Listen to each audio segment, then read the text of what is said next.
18만 명에 달하는 LG U+ 고객 정보가 유출되는 사고가 발생해 경찰이 유출 경위에 대한 수사를 진행하고 있습니다. 쌍방울그룹 비리 의혹 수사를 받던 중 해외로 도피한 김성태 전 회장이 태국에서 붙잡혔습니다.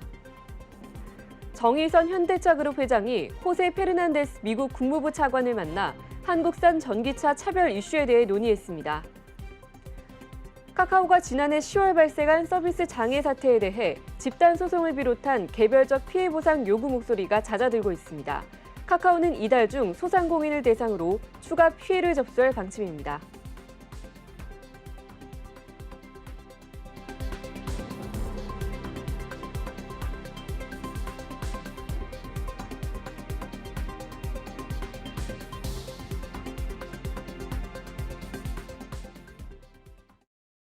네, 시청자 여러분 안녕하십니까? 1월 11일 NBN 뉴스프라임 시작합니다. 먼저 첫 번째 소식은 취재 기자와 함께 다양한 경제 이슈를 짚어보는 프라임 이슈 시간입니다. 이 시간 김보겸 기자와 함께하겠습니다. 안녕하세요. 네, 안녕하세요.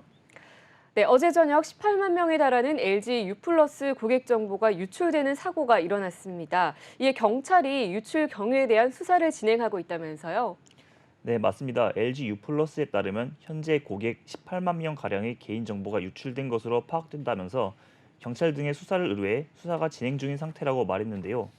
유출된 정보는 개인마다 차이가 있지만 성명, 생년월일, 전화번호 등이 포함됐으며 납부와 관련한 금융 정보는 유출되지 않았다고 전했습니다.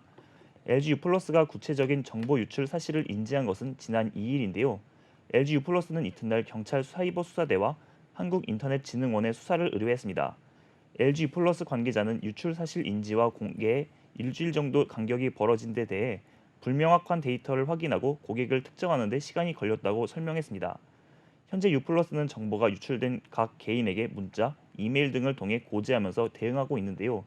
회사 홈페이지에서도 정보 유출 여부를 조회할 수 있습니다. LG U+는 홈페이지 공지사항에서 일부 고객의 개인정보가 유출된 사실을 인지했다. 소중한 정보가 부적절하게 이용될 수 있으니 유의해주기 바란다면서 고객들에게 심려를 끼쳐드린 점에 대해 고개 숙여 사과의 말씀을 드린다고 말했습니다. 이어 수사에 적극적으로 협조할 것이라며 추후 모니터링 시스템 강화 등 고객 정보 보호에 최선의 노력을 다하는 한편 조사 결과에 따라 재발 방지 대책을 마련하겠다고 덧붙였는데요. 네. 한국인터넷진흥원과 함께 개인정보 유출 경위를 조사 중인 개인정보보호위원회는 현재로서는 이야기할 수 있는 것은 조사에 착수했다는 정도로 조사 결과 위험 사항이 발견되면 처분할 예정이라는 입장입니다. 네. 지난해 LG U+는 해킹 공격으로 임직원 이메일 정보가 다크웹에 게시된 것과 관련해 과태료 600만 원 처분을 받는 등 개인정보 보호위로부터 두 차례에 걸쳐 과태료 처분을 받은 바 있습니다. 네, 계속해서 다음 소식 살펴보겠습니다. 쌍방울그룹 비리 의혹 수사를 받던 중 해외로 도피했던 김성태 전 회장이 태국에서 검거됐습니다. 그리고 현장에서는 친인척 관계에 있는 양선길 현 회장도 함께 검거가 됐다고 하는데요. 자세한 내용 전해주시죠. 네, 어제 오후 7시 30분 태국의 한 골프장에서 쌍방울그룹 김상태, 양선길 전 현직 회장이 현지 이민국 검거팀에게 붙잡혔습니다. 특정경제범죄가중처벌법상 횡령 혐의로 수사를 받던 김 전 회장은 지난해 5월 말 검찰의 압수수색을 앞두고 싱가포르로 출국한 뒤 태국으로 이동해 8개월가량 도피 중이었습니다. 양 회장도 비슷한 시기 출국해 도피해왔습니다. 검찰은 이들 전 현직 회장에 대한 인터폴 적색 수배와 여권 무효화 조치를 하는 한편 김 전 회장이 차명으로 보유한 수백억 원 상당의 주식을 이미 처분하지 못하게 동결하는 등 신병 확보에 주력해왔습니다. 네, 다음 소식 살펴보도록 하겠습니다. 네, 질문 한 가지 더 추가드리도록 하겠습니다. 현재 김 전 회장은 여권 무효화로 태국에서 추방이 되는 그런 절차를 밟아야 하는데요. 만약 김 전 회장이 국내 소환을 거부하는 소송을 제기하면 국내 입국까지는 시일이 좀 걸리겠죠? 네, 맞습니다. 검찰은 김 전 회장 등을 최대한 빨리 국내로 송환하기 위해 태국 당국 등과 협의한다는 방침인데요.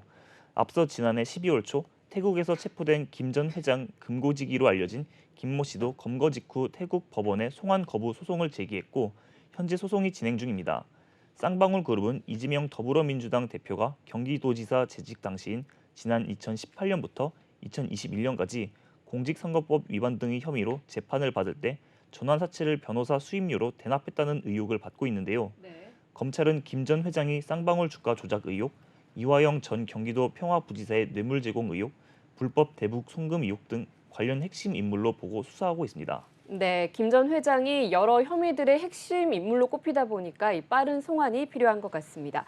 다음 소식 살펴보겠습니다. 정의선 현대차그룹 회장이 어제 호세 페르난데스 미국 국무부 경제성장 에너지 환경 차관을 만났습니다. 정 회장은 어제 페르난데스 차관과 함께 한국산 전기차 차별 이슈와 관해서 논의한 것으로 알려졌죠. 네, 맞습니다. 업계에 따르면 정 회장은 전날 서울 한 호텔에서 방한한 페르난데스 차관을 만나 미국의 인플레이션 감축법과 관련한 논의를 한 것으로 전해졌는데요. 이날 정 회장은 미국 내 투자를 결정한 기업에는 유연한 조치가 필요하다는 점을 강조한 것으로 알려졌습니다. 네. 아울러 전동화, 미래 모빌리티, 글로벌 공급망 등의 분야에서 다양한 의견을 나눈 것으로 보이는데요. 페르난데스 차관은 이날 자신의 트위터에서 현대차와 만났다면서 한국은 글로벌 전기차 배터리 공급망 회복을 위한 지속 가능한 비전을 발전시키고 있으며 양국의 경제 안보에 매우 중요하다고 했습니다. RNA는 최종 조립을 북미에서 하고 핵심 광물 및 배터리 요건을 충족한 전기차를 구매한 납세자에게만 세액 공제를 주도록 하는 법안입니다. 따라서 현대차는 2025년 미국 조지아주 공장이 완공될 때까지 세액 공제를 받기 어려운 상황인데요. 네. 이에 한국 정부는 IRA 해당 규정 시행의 3년 유예를 요청한 바 있습니다. 페르난데스 차관은 방한 기간 주요 반도체, 배터리 기업과도 만나 기술 공동 개발 연구, 공급망 회복 등을 논의한 것으로 예상됩니다. 네, 자 계속해서 다음 소식 살펴보도록 하겠습니다. 카카오와 관련해서 발생했던 지난해 10월 서비스 장애 사태에 대해 집단 소송을 비롯한 이 개인 개별적 피해 보상 요구 목소리가 잦아들고 있습니다. 사고가 일어난 이후 일반 사용자들이 카카오를 상대로 제기한 소송이 단 한 건도 없었다면서요.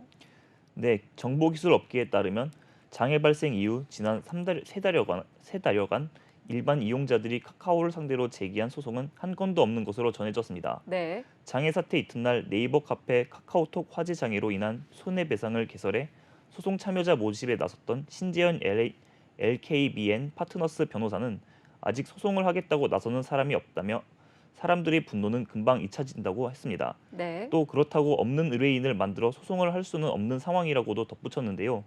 이 카페에서는 지난 11월 초 이후 새로 게시된 소송 참여 관련 글은 없는 상태로 카카오톡 피해자 모임 등 다른 소송 준비 카페에도 사태 발생 일주일 뒤부터는 이렇다 할 글이나 댓글이 올라오지 않았습니다. 네, 그럼 업계에서는 어떻게 보고 있나요? 네, 업계에서는 이용자들이 카카오를 상대로 소송에 나서 얻을 실익이 없다는 것으로 보고 있는데요. 네. 이미 보상이 대부분 마무리됐고 인과관계를 엄격히 따지는 현행 손해배상 체계에서 피해를 입증하기가 쉽지 않기 때문입니다. 네네. 카카오와 계열사들은 카카오 택시, 멜론 등 유료 서비스 이용자들에게 사태 직후 보상을 했는데요. 또 지난달 말에는 무료 이용자와 카카오 서비스를 이용한 소상공인을 상대로도 소비자, 소상공인 단체와 학계가 참여한 협의체를 통해 보상안을 마련해 순차적으로 시행 중입니다. 카카오는 이달 중 소상공인 연합회가 공지할 일정에 따라 소상공인을 대상으로 추가 피해를 접수할 방침인데요. 50만 원 이상의 매출 손실을 본 소상공인에게는 협의체 검토와 피해 입증과 과정을 통해 추가 지원을 고려하고 있으며 이들에 대한 보상을 마치면 모든 보상 절차가 마무리됩니다. 네, 이렇게 카카오를 상대로 소송에 나서는 사람은 없지만 한편 카카오 측은 이 사용자에 대한 이런 보상 작업이 마무리되는 대로 장애 사태를 촉발했던 이 불이 난 판교 데이터 센터 운영사인 SK CNC를 상대로 구상금 청구 문제를 본격적으로 이제 검토를 할 방안이죠. 네, 카카오 측은 사용자에 대한 보상 작업을 마무리하는 대로 SK CNC를 상대로 구상권을 행사하는 소송에 돌입할 것이라는 관측이 업계에서 나오고 있는데요. 네. 보상 금액이 최대 수천억 원에 달할 수 있다는 추산이 나오는 가운데 SK CNC 판교 데이터 센터 입주 업체들에 대한 배상 책임 부합 한도는 70억 원에 그치는 것으로 알려졌기 때문입니다. 이에 대해 카카오 관계자는 화재에 대해 진행 중인 경찰 수사의 결과를 지켜보면서 내부 논의를 거쳐 구상금 청구 여부를 검토할 것이라고 말했습니다. 네, 다음 소식 살펴보겠습니다. SK 하이닉스가 10억 달러 규모의 지속가능 연계 채권인 SLB 채권 발행에 성공했습니다. 자, 이 SLB라는 게 ESG 경영 목표 달성 여부에 따라서 금리 등이 조절되는 그런 채권인 거죠. 네, 맞습니다. SK 하이닉스는 당초 SLB 목표 발행액을 5억 달러로 정했지만 기관을 중심으로 기대 이상의 관심을 보이면서 10억 달러까지 발행 규모를 확대했습니다. 채권 발행 조건으로 SK하이닉스는 사업장에서 직간접적으로 배출하는 온실가스 배출량을 2020년 실적을 기준으로 2026년까지 57% 감축하겠다는 목표를 정했는데요. 네. 글로벌 메모리 반도체 기업 가운데 SLB를 발행한 것은 SK하이닉스가 처음입니다. SK하이닉스는 반도체 경기의 하강 국면에서도 대규모 투자가 들어올 것이 고무적이라며 올해 반도체 업황이 반등할 것이란 전망과 SK하이닉스의 기후변화 대응 의지에 대한 신뢰가 담긴 결과라고 설명했습니다. 네. 한편 이 SK 하이닉스는 목표 대비 온실가스 감축 실적을 지속 가능성 보고 시스템에 매년 투명하게 공개를 할 예정이라고요.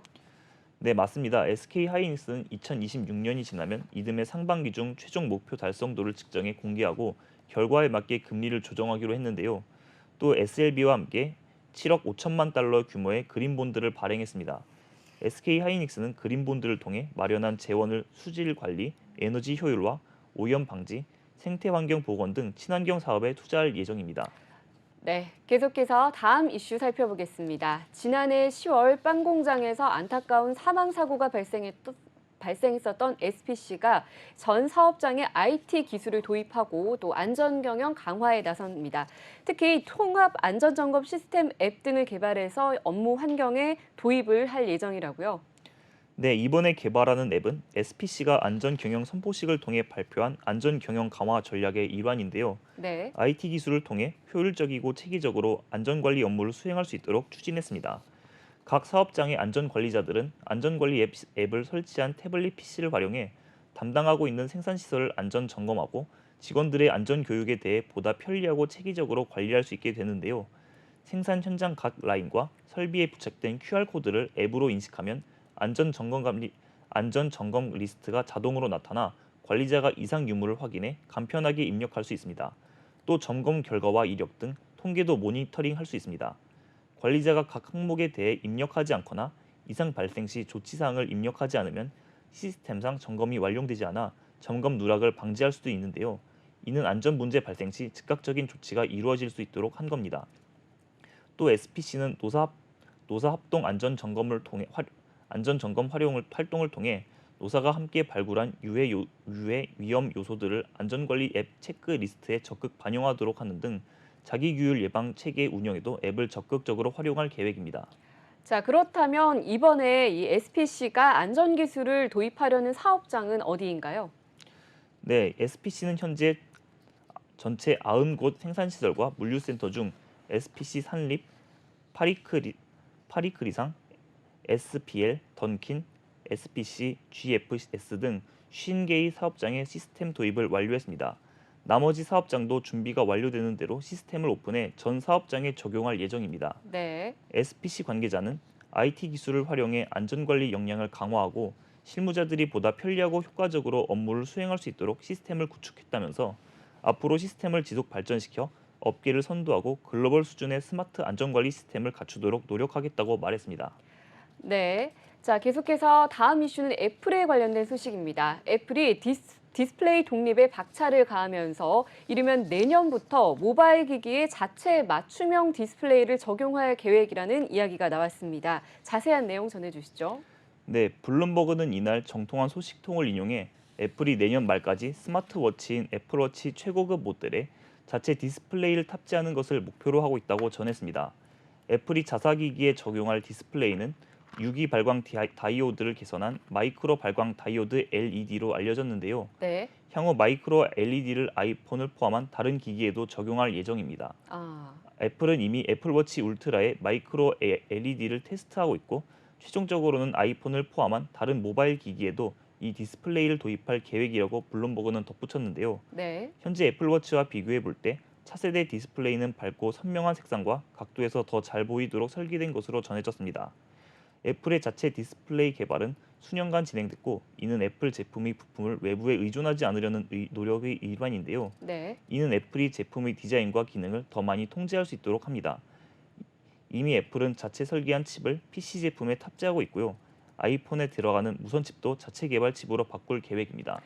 네, 한편 이 블룸버그 보도에 따르면 애플의 이번 조치가 그동안 이 애플워치에 디스플레이를 공급했었던 삼성 디스플레이 그리고 또 LG 디스플레이는 좀 타격을 줄 것으로 봤죠.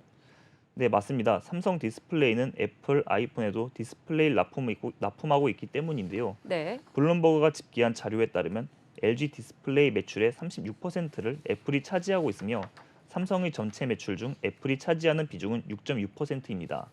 현재 삼성과 LG 이외에도 샤프 등이 애플에 디스플레이를 공급하고 있습니다. 일부 관계자들은 애플의 자체 디스플레이 도입 시기가 2025년까지 연기될 수 있다고 전망하고 있는데요. 마이크로 LED로 전환하는 과정에 한정된 기기에만 새로운 디스플레이가 적용될 가능성도 제기되고 있습니다. 애플의 자체 디스플레이의 생산은 외부 업체에 맡길 것으로 보입니다. 네, 한 가지 소식 더 살펴보도록 하겠습니다. 이 로마 병사 얼굴이 그려진 카드로 유명한 삼성 아멕스 카드가 2017년 단종된 이후 2021년 4월에 재출시가 됐을 정도로 굉장히 인기가 많은 상품인데 오는 4월부터는 이 카드의 발급과 연장이 모두 또 중단이 되면서 소비자들의 원성을 사고 있다면서요. 네, 어제 삼성카드가 아메리칸 익스프레스, 줄여서 아멕스 카드 보유 고객에게 안내글을 보냈습니다. 네. 오는 4월 30일을 끝으로 카드 발급과 연장을 중단한다는 내용이었는데요. 삼성카드 관계자는 단종의 이유로 아멕스 센츄리온과 계약이 끝나서 연장하지 않고 단종키로 결정했다고 설명했습니다. 최고 연회비 70만 원인 삼성 아멕스 카드는 적립된 포인트를 항공사 등 제휴사 마일리지로 전환할 수 있고 각종 호텔 바우처의 혜택으로 해외 여행객 사이에서 인기를 끌었습니다. 이 카드는 2017년 단종됐는데요. 찾는 이가 많아 2021년 재차 출시했는데 결국 2년 만에 또 사라지게 됐습니다. 네, 이 카드가 워낙 인기를 끌었던 만큼 아쉬워하는 고객들이 많을 것 같은데요. 고객들 반응 좀 들어볼까요?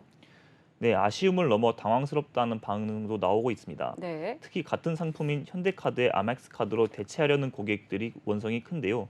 현대 아멕스 카드는 최고 등급 카드 기준 연실적이 3,600만 원에 달합니다. 더욱이 이용자들은 이 카드를 발급받으려면 근로소득 기준으로 1억 원대 중반을 넘어야 한다며 높은 발급 기준을 하소연하고 있습니다. 한편 삼성카드는 아멕스와 제휴가 끝나고 비자, 마스터카드와 새 프리미엄 카드 라인을 새롭게 구축해 1분기 내로 발표할 예정입니다.